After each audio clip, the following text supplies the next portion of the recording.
In the spotlight tonight is Richard Dale from Colwyn Bay, a sales agent. His specialist subject is the history of the Encyclopaedia Britannica. Jonathan Shaw from Hull, a civil servant. His subject, XTC.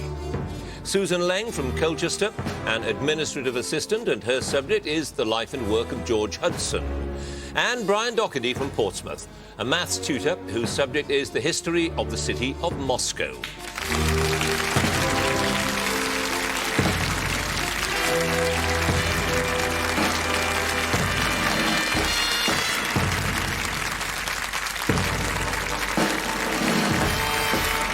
I'm John Humphreys and welcome to Mastermind, the show that tests not only how much people know but how much they can deliver under pressure. 2 minutes only for their specialist subject and the general knowledge round. At the end of it all, the winner goes into our next round and the chance to gain the ultimate accolade, Mastermind. So let's have our first contender, please.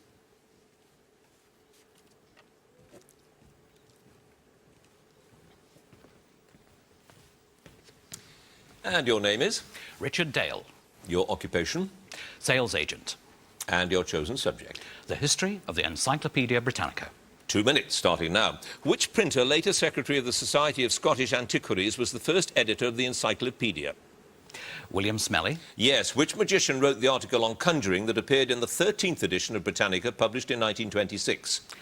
Houdini. Yes. What was the name of the editor of The Times who, in 1898, agreed to accept royalties in return for advertising the 9th edition of Britannica for purchase in monthly instalments?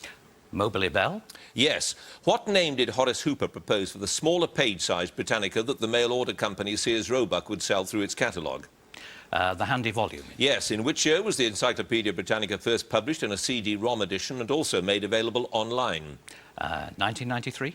94. Who in 1790 in Philadelphia printed the first pirated edition of Britannica to become available in the United States? Pass. Which writer and literary critic provided a biographical appreciation of Charles Dickens for the 14th edition published in 1929? Chesterton. Yes. Which editor of the Observer newspaper was appointed British editor of the 13th edition in 1925? J.L. Garvin. Yes. Which encyclopaedia did Britannica purchase after William Benton became chairman of the board in 1943? Whedon's. Compton's. What term meaning little bundle was used for the sections of the first edition which were published one at a time between 1768 and 1771? Fascicles. Yes.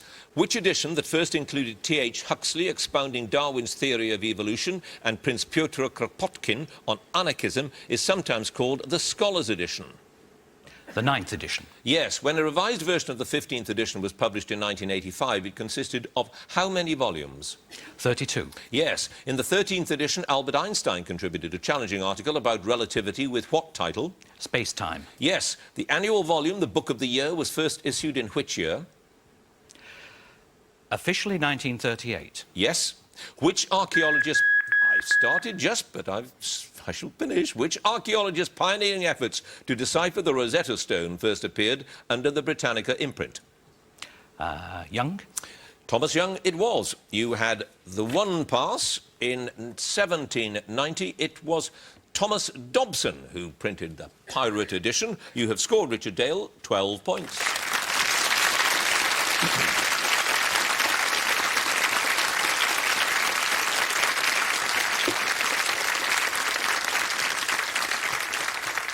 And our next contender, please.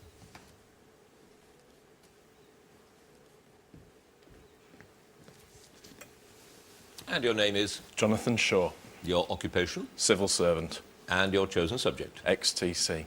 In 2 minutes, starting now, what was the title of XTC's only British top 10 single reaching number 10 in February 1982? Senses working overtime. Correct. As a teenager, Andy Partridge acquired what nickname because of his guitar mastery of a song on the Beatles' White Album? Rocky. Yes, although the band continued to perform on radio stations, XTC's last public concert performance took place in which American city in 1982? San Diego. Correct. Which drummer from Mr. Mister played on the 1989 album Oranges and Lemons? Pat Mastelotto. Yes, the song Red Brick Dream mentions castles, kings and the North Star. To what do these refer? Pass. Vetoed by their manager, what was the working title of the Black Sea album which inspired the cover picture of the band in diving suits? Work Under Pressure. Yes. Which was the first XTC record Dave Gregory played on, giving them their first ever Top of the Pops appearance in May 1979? Life Begins at the Hop. Yes, on the two albums from the period when XTC called themselves the Dukes of Stratosphere, Dave Gregory's brother Ian is credited as the drummer under what name? E.I.E.I. Owen. Yes. Which famous landmark features on the cover of the English Settlement album? The White Horse at Uffington. It does. Which single, scheduled for release in the autumn of 1992, was withdrawn by Virgin Records after many hundreds of discs had already been pressed? Wrapped in Grey. Correct. Which revered American rock musician produced XTC's album Skylarking? Todd Rundgren. Yes. Who was briefly a member of XTC in 1976 as keyboard player before leaving to devote his time to the Stadium Dogs? Ian Perkins. John Perkins. What was the title of the A-side of XTC's first single on Virgin Records, released in 1977? Science Friction. Yes, XTC were a Swindon band, but where was singer-guitarist Andy Partridge born in 1953? Valletta in Malta. Yes, Ian Reid, who became the band's manager, first saw XTC perform live when he booked them in September 1976 to play at his Swindon club called what? The Affair Club. Yes, in January 1978, XTC made a short tour of Europe supporting which American band? Talking Heads. Correct. During their first sessions at Abbey Road Studios, I've started so I shall finish, in August 1977, XTC were introduced to which musician and politician who was recording an LP in the adjacent studio? Ted Heath. It was, unlikely though it may seem, Ted Heath. You had one pass there. The song Red Brick Dream and all that referred to steam trains. You have scored, though, Jonathan Shaw, 15 points.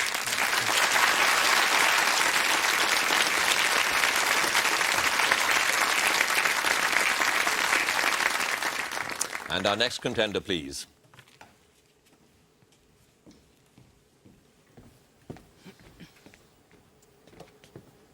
And your name is? Susan Leng, Your occupation? Administrative Assistant. And your chosen subject? The life and work of George Hudson. 2 minutes. George Hudson was born on the 10th of March 1800 on a farm near which village? Howsham. Correct. What was the name of Hudson's great-uncle who bequeathed practically all his property to him on his death in 1827? Matthew Botterill. Yes. At which hotel did the meeting take place on 30th of December 1833, at which Hudson was elected treasurer of the committee that resolved to bring the railway to York? Mrs. Tomlinson's. Yes. What was the name of the rector of Foston-le-Clay who first called George Hudson the Railway King? Reverend Sidney Smith. Correct. At its first meeting in August 1836, Hudson was elected chairman of which railway company? York and North Midland. Yes. Which anti-Corn Law campaigner did Hudson defeat when he was elected MP for Sunderland in 1845? Colonel Perronnay Thompson. Yes. Which property near Thirsk did Hudson buy from Earl de Grey in 1845? Baldersby Park. Yes. What is the name of the Stock Exchange member and shareholder of the York, Newcastle and Berwick Railway who asked Hudson some awkward questions about his share dealings at a company meeting in February 1849? Captain Watts. Robert Prance, later to become one of Hudson's most loyal friends, who wrote a glowing description of the opening of the York and North Midlands Railway for the Yorkshire Gazette. Robert Stevenson. Foster, James Lancelot Foster. On 12th of August 1855, Hudson sailed from Sunderland to which country, planning to build a new trunk line there? Spain. Yes, Hudson was arrested in July 1865 and taken to the debtors' prison in York while standing as Tory candidate for which seat? Whitby. Yes, who was one of Hudson's most implacable enemies whose statue dominates the railway station precinct in York? George Lehman. Yes. In 1853, the Master of the Rolls delivered judgment on the York and North Midlands first suit in Chancery against its former chairman concerning 12,500 shares appropriated by Hudson in which other railway company? Brandling Junction. East and West Riding Extension. In 1833, Hudson became closely involved in the formation of which bank, buying a number of shares and becoming a director? The York Union Bank. Correct. With which recorder of York did Hudson have a drunken row at a civic dinner in February? I've started, so I shall finish. At a civic dinner in February 1840, over whose right it was to respond to the toast to the Alderman of York? Charles Elsley. Is correct. You had no passes, Susan Leng. You have 12 points.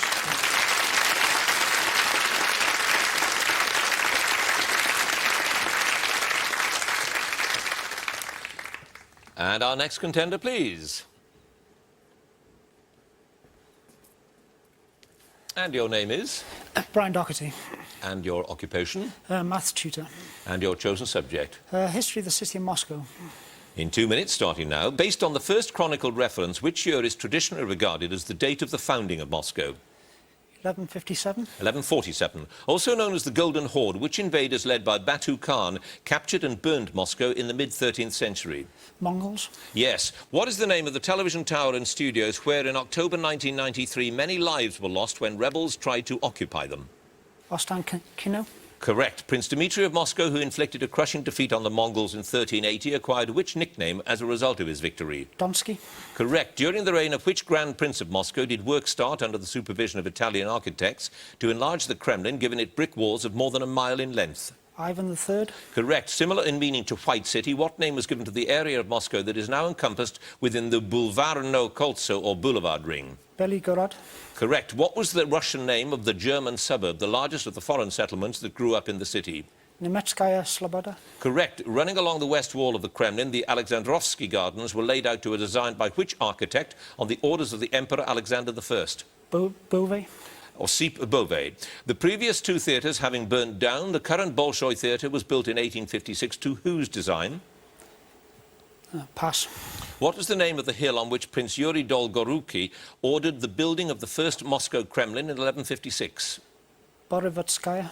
Correct. In 1648, disturbances by artisans, labourers and tradesmen took place in the city as a result of a tax increase on which commodity?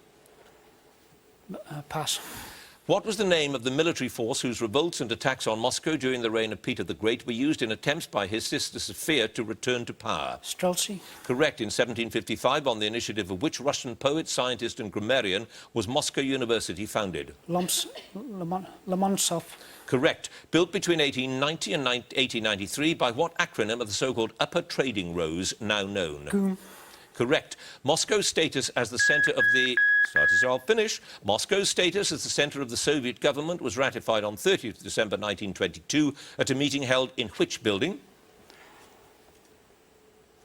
I'm inclined to say the Bolshoi Theatre. That's probably wrong. Well, if that's what you're saying, is it? Yes. Yeah. Then it is correct.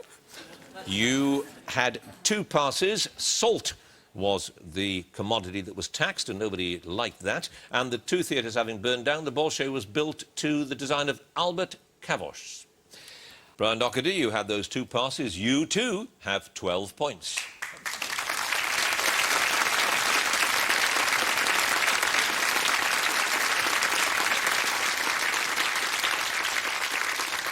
Well, that brings us to the end of the first round. Very tight round. Specialist subjects. Here are the scores. In fourth place, 12 points and 2 passes, Brian Dockerty. Third place, 12 points and 1 pass, Richard Dale.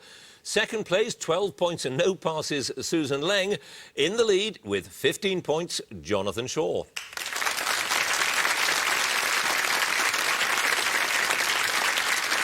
So, the general knowledge round now, and if there is a tie, very likely at the end of this round, then the number of passes will be taken into account and the contender with the fewest passes will be the winner. If there's still a tie on points, then there'll be a 5-question playoff. So, let's get on with the general knowledge round, and let me ask Brian Dockerty to join us again, if he would, first, please. And do you have an interest in the city of Moscow? Wow. Pretty awful city in lots of ways, isn't it? I've been trying to learn Russian for quite a few years, so I suppose it's a natural progression to, you know, have an interest. I mean, I've been there once, only once though, for about 4 or 5 days. It wasn't always the capital, of course. A great fight for it being the capital between St. Petersburg and Moscow. Well, I mean, this is it really. I mean, probably when the Lenin took over, the Kremlin was probably in quite a bad way, to be honest. I mean, Yeah. it hadn't been the capital for about 200 years or so, and no one had bothered to look after it too much. Yeah. Right, well, you know a lot about Moscow. You got 12 points on it, so let's see how you do with general knowledge. Triskaidekaphobia is an irrational fear of which number? 13. Yes. Which expression for a burdensome possession has its origins in a gift bestowed by the kings of Siam on courtiers they wished to ruin? White elephant. Yes. Which weapon, thought to be of Welsh origin, played an important role in the victories over the French at the battles of Crécy, Poitiers and Agincourt? Well, longbow. Yes. What is the name of the villainous and cunning clerk in David Copperfield who said, "We're so very humble"? Uriah Heep. It was. Which university, established in 1966, is situated at Uxbridge in Middlesex? Brunel. Yes. Which national sporting venue is sometimes known as Billy Williams' Cabbage Patch? Pass.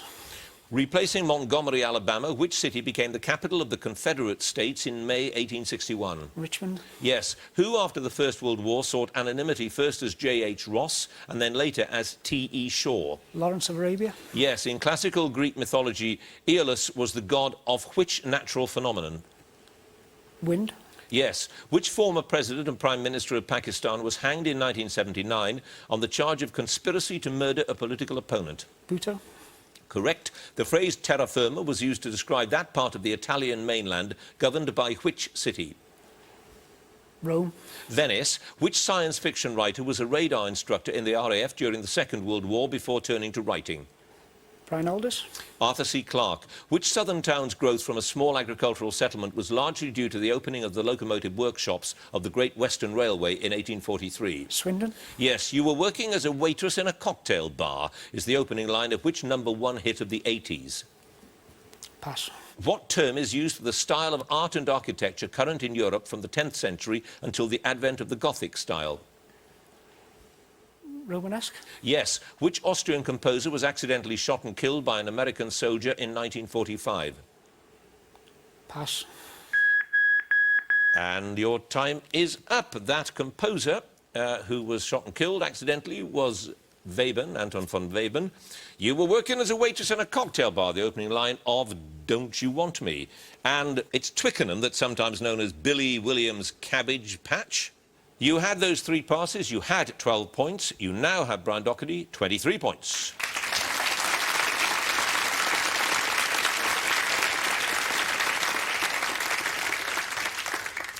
And now Richard Dale, if you join us, please.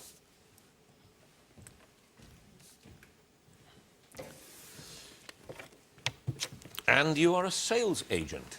That is correct. Now, the Encyclopaedia Britannica, is it dying in the sense that we know it as those wonderful leather-bound volumes on the shelves? It's really a different direction in which they are being issued now. The main sale is through the CD and DVD ROMs and the online service.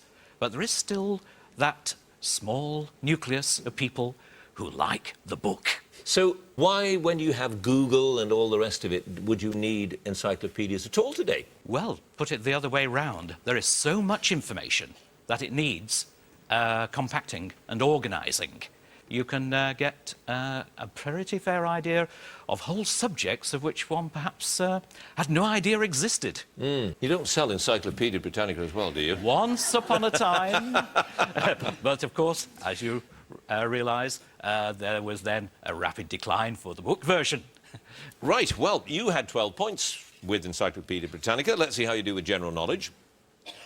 Which famous American general was killed at the Battle of the Little Bighorn in 1876? George Custer. Yes. To which family of birds do guillemots, razorbills and puffins belong? Pass. What title does Cedric Errol inherit in the novel by Francis Hodgson Burnett? Lord Fauntleroy. Yes. Where in the human body are the metatarsal bones? In the feet. Yes. In which country is Neanderthal, the valley where prehistoric remains were discovered in 1856? Germany. Yes. Who was Prime Minister of the Irish Republic from 1992 to 94 and was responsible with John Major for advancing the peace process in Northern Ireland? Ahern. Albert Reynolds. Soren Kierkegaard's thinking led to which philosophical movement, one of whose leading exponents was Jean-Paul Sartre? Existentialism. Yes. The name of which percussion instrument literally means wood sound in Greek? Glockenspiel. Xylophone. Samuel Fox of Stocksbridge took out several patents in the late 19th century for a curved steel frame and ribs that came to be known as Fox's Paragon frame. For what was it used? Pass. What is the name of Lord Montagu's Hampshire home where the National Motor Museum is situated? Beaulieu. Yes. Who in Greek mythology is the goddess of the dawn? Aurora. Eos. Which artillery officer invented the exploding shell full of metal balls or bullets that's named after him? Pass. In which novel by Charles Dickens does the titular hero go to seek his fortune in America? Martin Chuzzlewit. Yes. Which European country has a square flag adopted in 1848, though its emblem has symbolised the country since the 14th century? Latvia. Switzerland. Which composer was nominated for an Oscar for his musical score for the film The Pink Panther? Pass. In chemistry, what term is used for the combining power of an atom equal to the number of hydrogen atoms that it could combine with, finish the question, or replace in a compound? Valency. Yes, you had 4 passes. The composer was Henry Mancini. That shell full of metal balls and bullets was shrapnel, of course. Samuel Fox of Stockbridge took out patents for that thing that turned out into an umbrella. And the family of birds, guillemots and all that, the auk family. You had 12 points, you now have, Richard Dale, 20 points.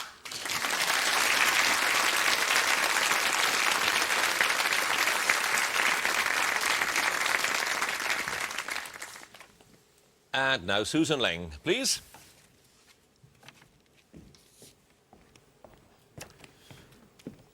And another 12-pointer with your knowledge of George Hudson. And many people, some people certainly would say, George who? George Hudson, the railway king from York. The railway king. Well, famous to those who know, but infamous as well. Oh, well, yes, that as well. But if it hadn't been for him, York wouldn't be the place it is. And the railway system in the north of England probably wouldn't be as advanced as it was at the time. But he was a bit of a crook, wasn't he? A little bit, yes. Just a little bit. Yeah. What did he do that was so terrible? I mean, he borrowed money and couldn't pay it back? And... No. I think he encouraged people to speculate. But if people are always willing to invest money, they've got to realise that they might lose it. A fool and his money are soon parted. Absolutely. Yeah. So he was parted from his rather dramatically. Well, 12 points with him, as I say. So, general knowledge round now. Who starred as George, a middle-aged man who lusts after Bo Derek in the film 10? Dudley Moore. Yes. Which alpine peak was first climbed in 1786 by Michel Gabriel Paccard, a doctor from Chamonix, together with Jacques Balmat, his guide? The Matterhorn. The Mont Blanc. What is the common name for the disease caused by the variola virus, which was declared eradicated in 1979? Smallpox. Yes. Of which occasion in 1969 did President Nixon supposedly say this is the greatest week in the history of the world since the creation? Landing on the Moon. Yes. Which 1995 British film starring Ewan McGregor was based on a best-selling novel by Irvine Welsh? Trainspotting. Yes. In the Falklands War, which submarine fired the torpedoes that sank the General Belgrano? Sheffield. Conqueror. What is the principal ingredient of the Greek dish tara masalata? Cod roe. Yes, fish roe. Which builder was born in Lanarkshire in 1847, went to work in the pits at the age of 10 and founded the company that built Wembley Stadium? Pass. Which precious silver white metal is mainly used in alloys with platinum and osmium in jewellery, pen nibs and sparking points? Osmium. Iridium. Which further education body has its headquarters in Giltspur Street in the City of London? Royal School of Music. City and Guilds. Which river has 4 European capitals situated along its banks? Danube. Yes. Which actress and singer, best known for her musical comedy roles, was the mother of the actor Larry Hagman? Pass. Which composer was born in the Austrian city of Salzburg on the 27th of January 1756?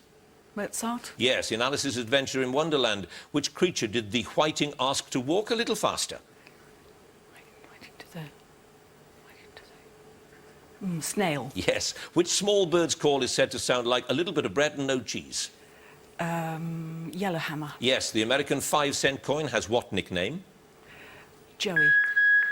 The nickel yes. is what they call it. So you had 2 passes. Mary Martin was the mother of Larry Hagman, and Sir Robert McAlpine was the man behind Wembley Stadium. 2 passes. You've scored, Susan Leng, 21 points.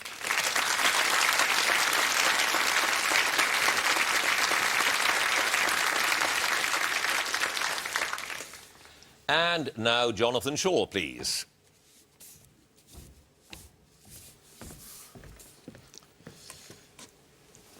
Right, 23 points. That's what you've got to win. You did very well, 15 points with XTC. They never did become a big group, did they? Just as they were about to break through, they committed commercial suicide and wouldn't tour, so that was pretty much that, and they've been a cult band ever since. Why wouldn't they tour? Andy Partridge's stage fright. Really? He had chronic fits of stage fright in early 1982 and refused to perform after that. Not good if you're a lead. He was the lead? He was the lead singer, yes. Which a real shame. I would have loved to have seen them live, but I think their albums have more than made up for it. Well, there we are. You know a lot about them. You scored a lot. You now, as I say, have 23 points to beat. So let's see if you can do that with your general knowledge. 2 minutes, starting now. In the television series Dallas, which ranch was the family home of Miss Ellie? South Fork? Yes. Which measure originally the reach of the outstretched arms is now defined as 1.8 metres or 6 feet and is used as a unit of depth of water? Fathom? Yes. Mrs. Alexander Plunkett Green was the married name of which dress designer responsible for the widespread popularity of the miniskirt and hot pants? Mary Quant? Yes. Which author wrote Our Old Home about his life as the American consul in Liverpool in the 1850s? Pass. What term is used for a material consisting of 2 or more metals or a metal and a non-metal? Amalgam? Alloy. Imre Kertész, the Nobel Literature Laureate for 2002, was the first writer from which country to win the award? Pakistan? Hungary. What in a media context are sometimes referred to as red tops? Oh, tabloids. Yes. Which European capital city was devastated by an earthquake on All Saints' Day, the 1st of November, 1755? Lisbon? Yes. What on a French menu are cuisses de grenouille? Pass. Who was flat racing's champion jockey, a record 26 times before his retirement in 1954? Willie Shoemaker? Gordon Richards. Which actor plays the hobbit Frodo Baggins in the Lord of the Rings films? Orlando Bloom? Elijah Wood. Which ship was depicted on the reverse of the old halfpenny coin from 1937 until 1967? Discovery? Golden Hind. Lorraine Bracco plays the psychiatrist Dr. Jennifer Melfi in which American television series? ER? Sopranos. In which type of bicycle gear does the chain move to sprockets with differing numbers of teeth on the rear wheel or the chain ring? Pass. Whose painting, The Massacre of the Innocents, was sold for a British record £49.5 million at Sotheby's in July 2002? Goya? Rubens. Which British mammal is often called a water rat, although it's in fact a very different animal? Vole? Yes, water vole. Who composed the music for the ballet Coppelia? Finish the question. First performed in Paris in 1870.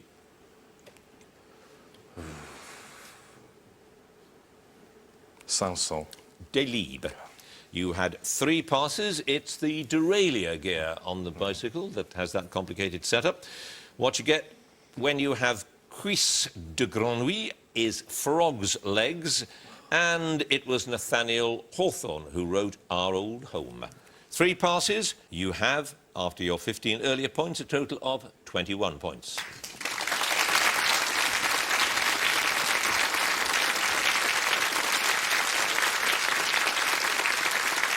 Well, at the end of that very tight round, let's have a look at the scores. In third place with 20 points, Richard Dale. Joint second place with 21 points, Jonathan Shaw and Susan Leng. In first place, crept ahead with 23 points, Brian Dougherty.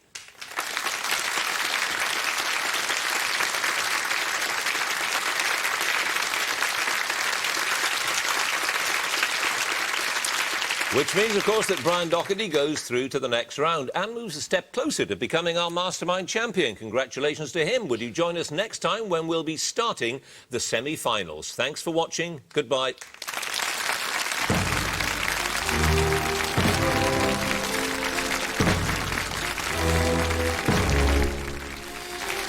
From the schoolboy who stumbled upon Churchill's toy shop to the girl guides helping the Home Guard, how we won the war next. Then BBC Two reveals more of Raymond Blanc's kitchen secrets, a double bill in half an hour.